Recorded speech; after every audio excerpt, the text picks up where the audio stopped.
In front of me is REALME C71 and today I would like to show you how you can change sleep time to never.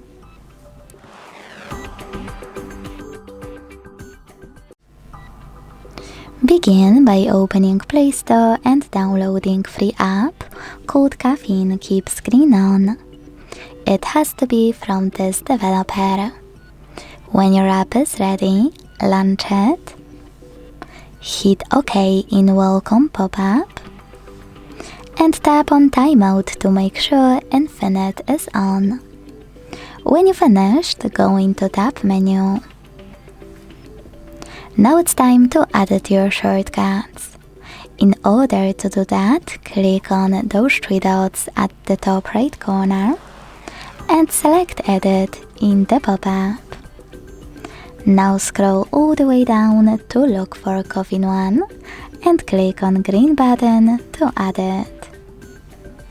Then hold it and place it wherever you want to.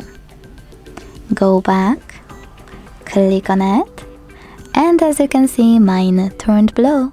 That means that Infinite Sleep Time is now on. To turn it off, tap on the same shortcut until it's white.